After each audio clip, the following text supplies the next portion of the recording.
about the Messi thing? Anything else on the Messi front, Chris, before we move on? No, I'm done. I'm falling out. I told you, I never want to bring this guy's name up again. I don't know, man. This Messi thing is just a freaking mess. What a disaster. I don't want to hear this name ever again until it's official. But they got me back. No question about it. I am ready to get hurt again. Chris, the Herons are back. Welcome, everybody, to episode number 78 of the Battered Herons podcast. What do I say? Like, I am saying Battered Fans. Hey, yeah, it's a Battered Fans podcast too, so you're not wrong. It is. But the last 2 days has been just a whirlwind. I'm not accustomed to doing so many Battered Herons episodes in a week. But, I mean, things just keep happening. There's so much to talk about. So we just keep bringing them out. And today, we got some interesting news, didn't we, Chris? Yeah, no, it's news that's been sort of in the pipeline, and then now it's just getting more and more solidified. So it's I'm ready to rock and roll. For sure. And we knew somebody that we're probably, what would you say is probably the most, I don't want to say the most respected because I don't want to disrespect anybody else, but one of the most respected reporters in Inter Miami, one of the OGs. We know that there's going to be a lot of new people in that media room, but we appreciate and we love the OGs. So without further ado, we'd like to bring on Alex Winley, one of our favorite reporters.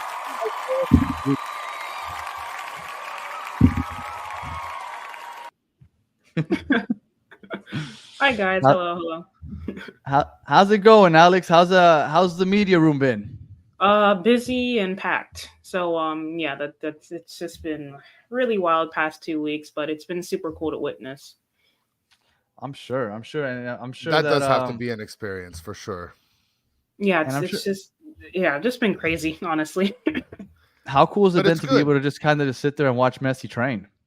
Yeah, like the training was. I mean, we didn't get to see much, but it's crazy what one and two players, really with Busquets as well. It's crazy what two players can do to a team. You know, they were just floundering in the Eastern Conference basement, and now they have a new step to them, and they feel more confident, and everybody is just just hyped to have these caliber players on the field now, and it shows in their training. So I just have no words. It's Messi and Busquets. It just still feels super surreal, but it's been super cool to see. The best part is that it's Messi and Busquets with 4 others on the way.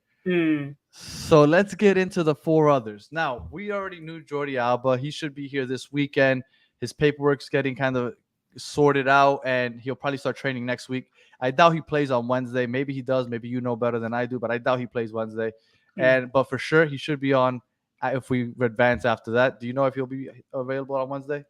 I think that's a little too soon. I think he'll get like a couple of training sessions, and then maybe if Miami make it past whoever they play on Wednesday, I think he'll definitely be starting after that. Yeah, that would. Oh my gosh! Wow, that would the storylines for that would be. I know. Oh yeah. I know. I have my fingers. I've never really rooted for Orlando to win a game, but I'm rooting for you, Orlando, on Saturday. I'm rooting for you. So we have our veteran 3D, not 3 DPs. Let me make sure I clarify that. Messi, Busquets, the 3Ps, and Jordi Alba, our 10 player, but our 3 veteran signings, and then we have 3 young guys coming through. We knew Facundo Farias, right? Basically official. Diego Gomez is already here. And then today is when we finally started hearing about Tomas Aviles again. Now, we had heard about him a few weeks ago, and it felt like the wheels kind of fell off on the deal. We weren't sure what was happening. But I guess after the Ian Frey injury, things needed to pick up again because we are now needing some depth at center back. So what is it that you've been hearing about Tomas Aviles? Yeah, so extraordinarily close to being done, really. There's been a couple of reports from South America, from Argentina, basically saying that Miami and Racing have come to an agreement with, a transfer fee, $7 million plus, $2 million, in add-ons, which is a nice chunk of change, But Aviles is a really promising center back in a position of need for Miami, like you said, after Ian Frey went down, reinforcing the defense. To complement that really potent attack now we've seen the past 2 games is imperative for Miami if they want to climb out the Eastern Conference basement, and then I'll hopefully go deeper into the Leagues Cup and maybe the U.S. Open Cup final. So Aviles is pretty close, and I think he'll be a phenomenal signing. I think one of the bigger deals that nobody's really talking about is the fact that Atletico Madrid was after Tomas Aviles also. Mm. And Inter Miami got this kid while they're bidding against one of the top teams in Europe. Atletico Madrid is the big third biggest team in La Liga. That's no joke. Like if Well, we're that competing and getting players when other teams like those are also going after the same players, that's nothing to kind of just ball at. That's a legit signing. Well, and that's got to show you that the pull that you have by having Messi on the team gives course. you in the discussion rooms with a lot of these players, right? You know, you might have players that are willing to take a little bit less just to be able to have the opportunity to play with such a great player like Messi and of course Busquets and others. But I mean, that's probably a huge bargaining chip. And now Tomas Aviles, I mean, I don't know too much about him. I saw a highlight video. Highlight videos are, you know, as good as you know, as it gets, I guess. You know, you're never going to see the bad stuff, right? Mm. But Alex, he has no FIFA card, and that scares me. So tell me a little bit about Tomas Aviles and what he has to offer in terms of as a player to this team. And by the Yeah. way, I saw some still images of him. He looks like Yao Ming. He's a monster. He looks so lanky. He looks so long. And I looked it Mm. up. He's only like 6'2", but he looks like a giant. Yeah, his build kind of reminds me of Busquets. Honestly, you know how they're both kind Yes. of tall and lanky. So I think similarly, he's a solid defender. You know, obviously still young, but you know with his long lanky limbs, he's really good at tackling. He's quite quick. I was watching his last game in Argentina where Racing. I think they played. Let me go double check that, but they played another team obviously, and the Oh, phenomenal.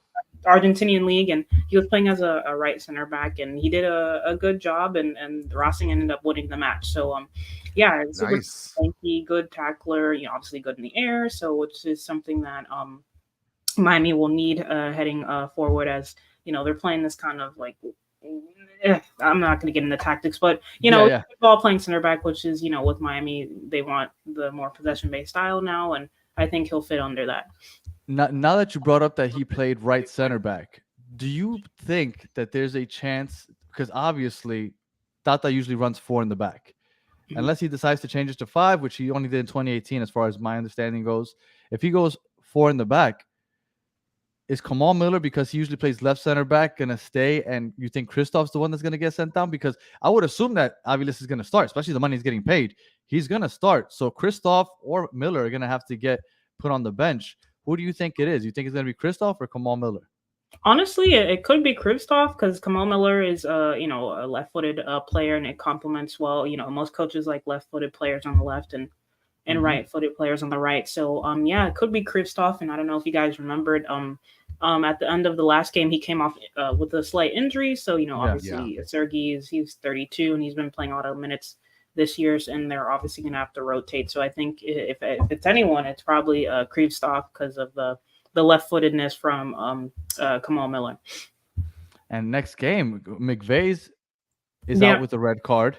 Miller hopefully isn't injured, because if that's the case, we're kind of slim back there. I don't even know who would they Kind have of to slim. put. Would they have to put Noah Allen to play center back like they were doing when they had 3 in the back? Ryan Saylor too. Oh, Ryan but, Saylor. I yeah, forgot yeah. completely about Ryan Yeah. Saylor. Oh, yeah, that's who would play. You're right. I completely Yeah. forgot that guy even existed. Yeah, He doesn't get on the field anymore. no, he's still good. All right. though. Yeah. Solid. All right. Well, So and Broward Heron comments here that Christoph goes first. Sorry, Miller has been much more consistent than he has been.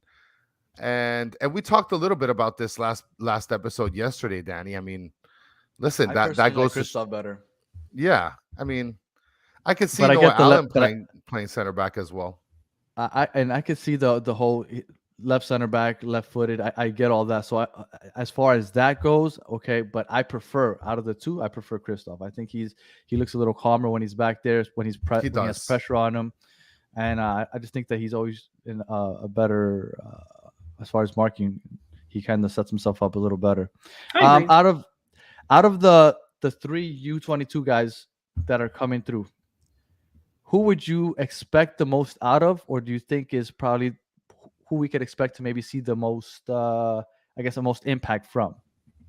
I think Diego Gomez, honestly, with Okay. Busquets in that midfield now. Yeah, with Busquets in the midfield, he's gonna need legs around him, and you see how dangerous he can be once he has, players who can do the running for him. So Diego Gomez is one of those box-to-box midfielders who likes to get forward. So with him paired alongside maybe, I don't know, a Ben Hakrameski or an Arroyo that will give, ample amount of bodies and runners around him that, Busquets can just, stay back and do what he does best with Diego Gomez getting forward. And he's, he loves to score and he loves to, track back and get forward. So I think Gomez will be the perfect midfielder to complement Busquets and his playing style. But, he's not registered for the Leagues Cup, so we won't see him in that competition. But when MLS comes back when MLS comes back, and I think US Open Cup too, I think he'll get his time.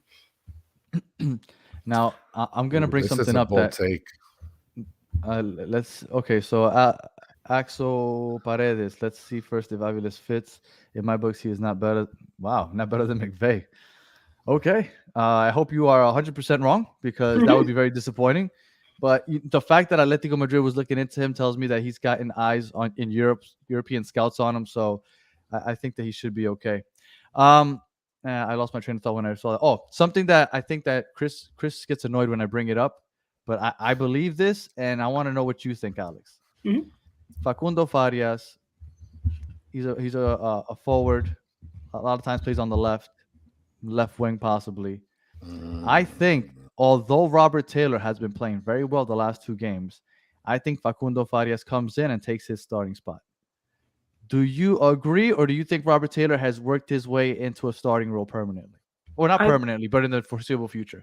Honestly, that's a good question. I think that, these are the types of situations you want as a team, because that only 100%. pushes players to be better, honestly. So when Farias comes in, Robert Taylor's going to step up his game, and then likewise with Facundo Farias, he's just going to get better and they're going to push each other. But I think as of right now, it's Robert Taylor's in really great form. Those 2 goals that he scored, the first one specifically was absolutely crazy. But that is a question for Tata Martino to decide. We saw Robbie Robinson play there. He shifted over to the Robert Taylor now, and I think, I don't know. That's a good question. I think there's a possibility that they can both play together. Farias can also play as an attacking midfielder, like kind of where, Ben Hakrameski was playing. I think he could probably fit there too. So there's an instance where they both could be on the field. So, that's difficult. But, Robert Taylor's just been in really good form. But I think once Farias gets up to form and, gets comfortable around, the team and the tactics, I think that, there could be a possibility where he does start. But then again, we've also seen Robert Taylor play as a central midfielder too. So honestly, for me, I think I would probably start them both. Honestly, they're both really good. And it's hard to drop one of them. But if I had to choose right now, I think right now Taylor. But once Facundo gets in and gets comfortable, I think maybe Tata will switch to him depending on the opponent. If I had to think about players that have actually played consistently across the board well in this team, Robert Taylor to me strikes immediately, right? He's been good defensively, he's been strong, and he's been sort of he's been pushing the pace offensively. He isn't like a ball hog, like for example, Robinson to me seems like kind of a ball hog, like it's a black hole when it gets to him, right? But Robert Taylor, on the other hand, he's sort of a team player. He plays defense, he plays offense consistently. To me, he's probably one of the better players in the last couple games. So that would crush me to be able to see that someone else who just comes in, yesterday takes his position when he's kind of been, in my mind, and maybe a lot of other people as well, the most consistent player other than Drake Callender probably throughout the last, I'd say, like 4 or 5 games. And that's without even counting the 2 Messi games. I mean, I don't know if you agree with that, Alex, but that's just how I think it looks. Yeah, no, and I think Messi and Taylor, like I tweeted about it during the game, they've been developing a really good partnership too with that. Messi will tuck inside and have that switch there, and Taylor using his speed and, direct, he's very direct. He'll go straight towards goal. I think their partnership has been starting to bud a little bit. So yeah, I do agree with you. I've been on the Robert Taylor train for, since he arrived, I even tweeted some goals. Which you're not wrong, by the way. Yeah. because the potential that you're talking about Robinson, right? Yeah, Yeah, I mean, Robert Taylor first, and then Robinson. I think he needs to be a little bit more direct, in my opinion. But his speed and yes. physicality is still good. Oh, for sure, Yeah. You're not wrong by that. So we essentially have what you would consider 6 DPs, right? That's why everybody around the league are complaining, right? They're tweeting about all this nonsense. It's all under the rules, guys. Okay, if you want, it's explained over and over again. Alex has explained it a bunch of times. He just tweeted it to somebody just a couple minutes ago. It's all in there, okay? But you have to understand, we have our 3 DPs, and then we have 3 U22 guys. Now, we have essentially 6 new players coming in, all high caliber players. Outside of, obviously, Drake, that's the goalie. That's 10 positions on the field with 6 new players coming in. So that leaves 4 players that have been here keeping their spots. So we have, I would assume, Yedlin keeps his spot at right back. I would assume Joseph ends up continuing to start because Tata prefers him. So that leaves us with Benja Kramaki and Robert Taylor in the last starting 11. Do you think that all these guys lose their spots? And on top of that, when Stefanelli comes back healthy, who gets playing time? Do you think Stefanelli gets playing time or Kramaki? Like, I feel like you said, it's a good problem to have, but I don't know who's going to be playing and who's not, because I would assume that all the 6 new acquisitions in this transfer window are all going to be starting once everybody is at full strength. Yeah, and you wouldn't be wrong. And it's like I said, it's a good problem to have. But I think it all depends on form, really. If you're in bad form, look at McVay this season. He's not been playing a lot because he's just in a funk and in bad form, and that led to Kamal Miller and Kristoff and even Noah Allen starting at center back. So if one of these guys are in bad form, let's say, I don't know, Stefanelli comes back, but he's still not quite up to par. He won't get playing time, and maybe Robert Taylor loses his form, then Farias steps in, So I think it'll just be a rotating thing. But I think even in the 2 games, you see what Tata Martino, you see the guys. I think you're starting to see his preferred starting 11, like the game against Atlanta. You saw, instead of going with David Ruiz in the midfield, he went with Benja Kramaki, which is telling, because you have to make a choice, and he went with Kramaki. Obviously, Messi, Busquets are going to start, and once again, Yedlin, at right back, he kept his spot. Robert Taylor, he kept his spot, and I think the big thing for me is Leo Campana. He went from everyone clamoring for him to start, and he was good in last season and even parts of this season as well. But you see Tata leaning towards Joseph now, and you see Joseph and Messi, combining several times during the game. So I think, Leo Campana, I think he's probably the biggest name for me that's going to miss out. You see just Tata leaning towards the Joseph Messi combination and partnership. And it sucks for Campana because I think we all, like him, and, he's a capable scorer, but you need to pick a starting 11, and you're transitioning perfectly to our next topic, which is Joseph or Campana, right? I mean, that's one of the probably biggest discussions when it comes to the offensive side of the ball. So I mean, you're already explaining yourself very well. I mean, if you could tell in the chat, everybody is clamoring for the same thing. Everybody wants to see him on the field. I feel like a lot of people have poo-pooed on Joseph over the last 2 games, and although I do agree he hasn't necessarily played great, I don't think he's played poorly either. Like, he is making the runs that bring defenders with him, and that's what you want from your 9. Like, I understand that what you want from your 9 is to score. I understand that. That's the ultimate goal of a great 9 is a lot of scoring. But he's bringing defenders with him. That was it. The second goal to Messi. Yeah, second goal.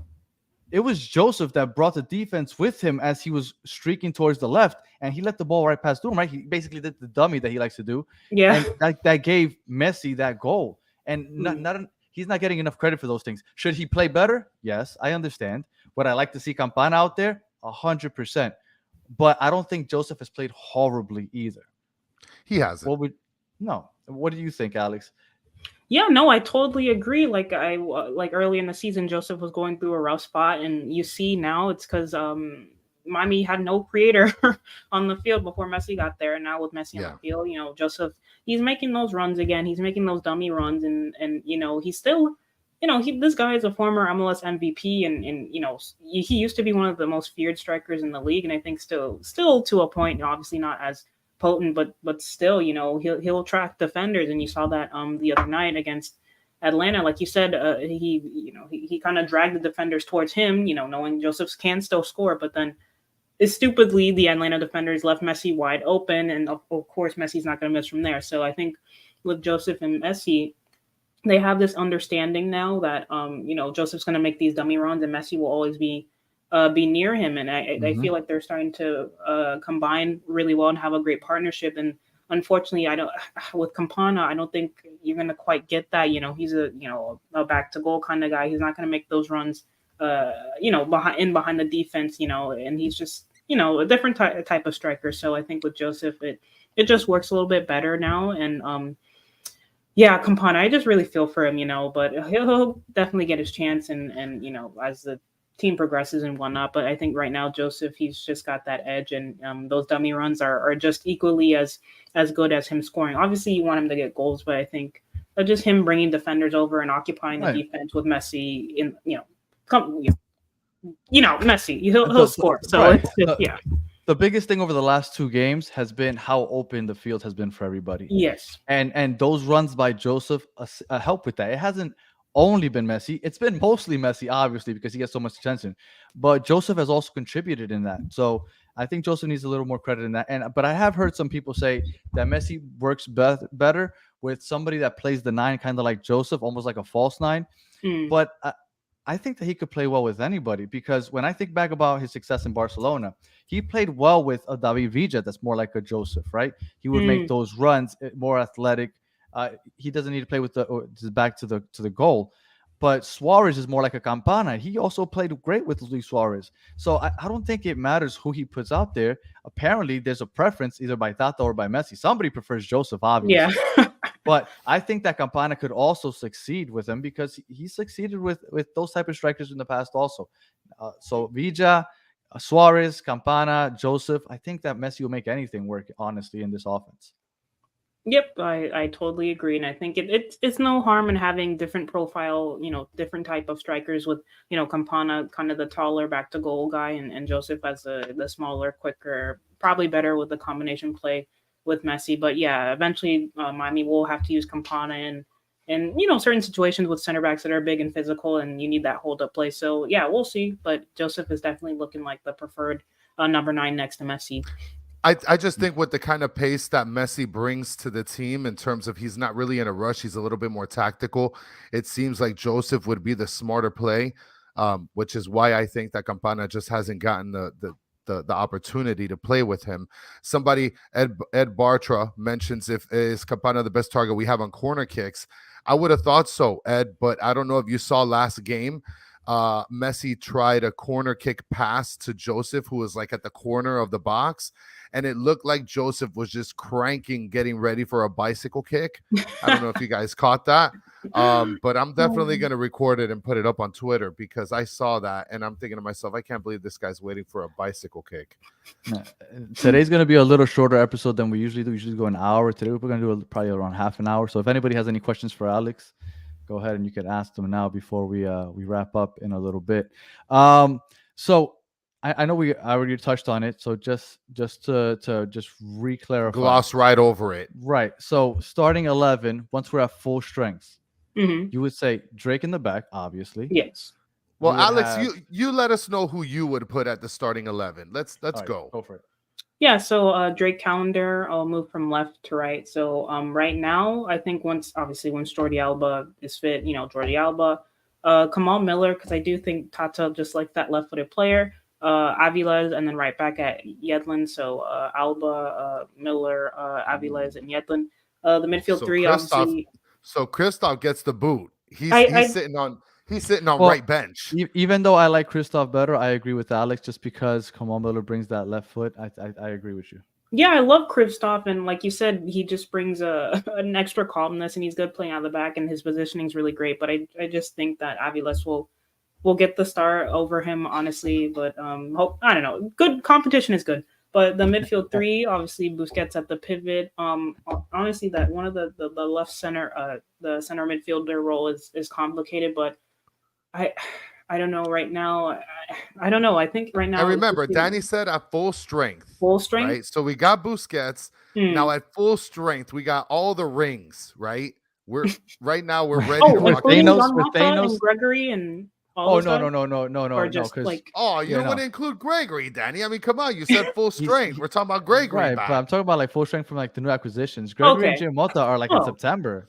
yeah. Okay. So and you know what? I'll go with Robert Taylor. Honestly, I think I don't know. He just him and Messi just are starting to have that connection, and we've seen Robert play that position. So I'll go with Robert Taylor. Obviously, full strength. I would prefer like a Gregory or a Jean Mata, but That I makes think Robert sense. Taylor or Facundo Farias could play that role right there. But I'll put Farias there. So Farias, Busquets, and then Diego Gomez, that young midfield that will help Busquets, with their legs and their running. And then the front three, obviously, there on the left, I'll put Robert Taylor, Joseph, and then Messi as a right winger.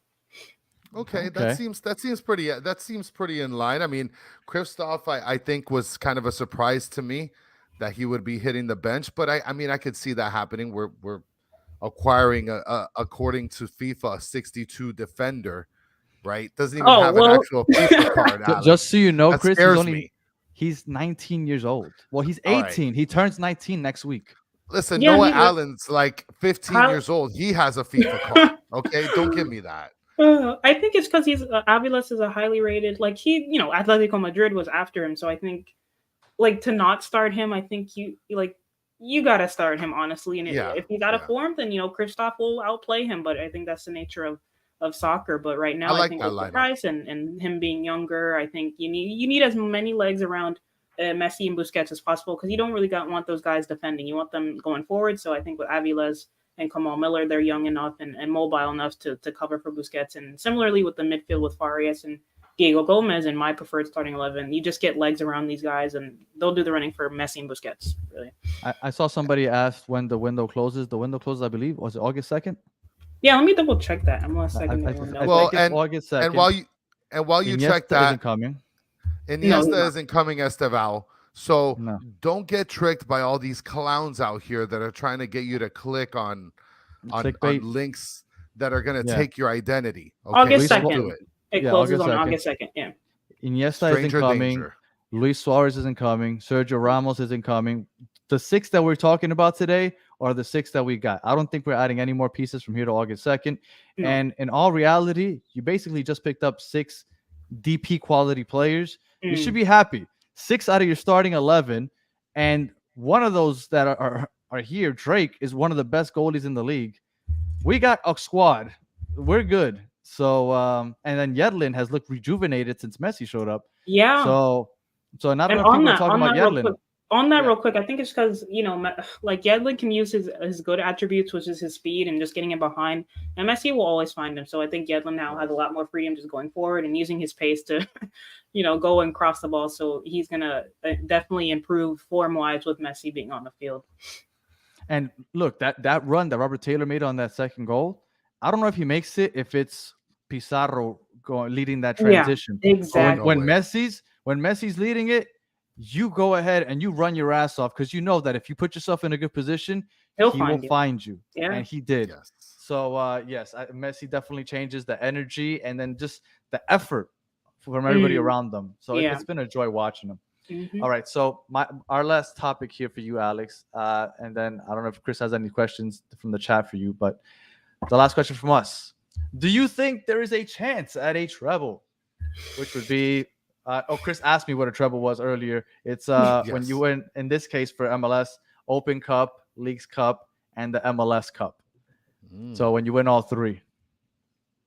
I think with MLS Cup, I do think it's, the first half of the season did not go Miami's way. And I think maybe they will scrape to the playoffs. But I think right now, I don't know. That's up in the air. But I do think US Open Cup. And I think seeing what they did to Atlanta and now with Messi and the reinforcements coming in League Cup, I think that they can make a deep run and Leagues Cup. So right now I'm confident in the US Open Cup and Leagues Cup, but MLS Cup, I think that is a next 2024, 2025 thing when the sanctions are done. And then, some of the contracts this year, a lot of the guys that are, some of their contracts expire. So I think they're going to free up a lot of cap space that they can continue to add to this roster in 2024 with the sanctions done. So I think over this next offseason in the winter, I think we're going to see a lot more roster movement on top of what we already saw in the summer. So it's going to be just super crazy, and they're just going to continue to add and build to this team. And I think next year, 2024, will be the first real chance Miami could challenge for MLS Cup. But this season, no, I think it's US Open Cup and a Leagues Cup that are definitely doable. As long as we qualify for the Champions League, I think that's the ultimate goal this year. That is the ultimate goal. There is a question that I wanted to bring up. Robert Heron is asking Alex, when is the next pod episode dropping on Heron Outlet? If you're not following Alex already, get on Twitter right now. Press pause if you're watching this on YouTube and you're not watching it live. Make sure you go ahead, follow Alex Winley at AAW_1998. Make sure you go follow the Heron Outlet, also on Twitter, their YouTube page. They have press conferences, interviews. They have their podcasts. The Heron Outlet's killing it. So make sure you follow all of them. Sorry to cut you off, Alex. Go ahead. Yeah, no, we're actually recording tomorrow. Like, as you guys can imagine, we've been just super busy with everything. But yeah, we're finding time to record tomorrow or either Saturday. So Miami don't play again until next Wednesday. So yeah, we're definitely going to be recording within the next 2 days for sure. And it'll be a jam-packed episode because, the game was just absolutely crazy. We got another question for you. No, hold on. Before you ask that question. Okay. Messi, do you think he looked better the first game or the second game? Oh, second game, without a doubt. I think, like the first game, the free kick winner was great, but I think with maybe Atlanta was just bad. I don't know. Messi's the greatest. Atlanta has the second worst defense in the league. So we figured that because they've been horrible defensively all year. So we figured that they were going to put some goals up on him. But I thought he looked great that second game. He did. It's phenomenal. Like he was like playing in first gear, and it was effortless for him and Busquets for a large amount of the game. And I think it's definitely the second game he looked the best. Maybe it's because he played 80 minutes, 70 minutes, but the second game it was just effortless, and it was just a real joy to watch. Who do you think has had the bigger impact the last two games, Busquets or Messi? I hope I don't get flamed for this, but honestly, Busquets, that midfield before he got there was flamed by us. I agree. I agree to an extent. I mean, I understand that Messi's looked amazing, but the way Busquets has changed the midfield, people need to understand, the midfield before Busquets got there was really rough. It was just rough.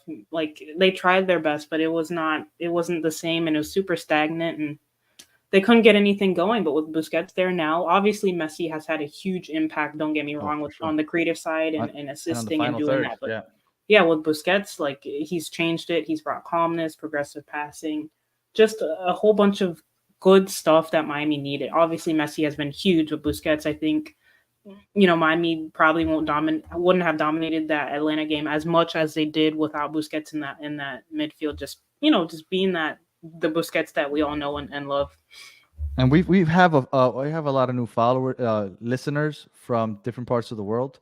So I know that you guys are new here, and we aren't poo-pooing on Messi. No. But if you would have seen this team before Messi got here and seen the weaknesses in this team, the midfield was non-existent. So please, don't go get up in arms because we're saying Messi has been bigger. No, he's been phenomenal. Yeah.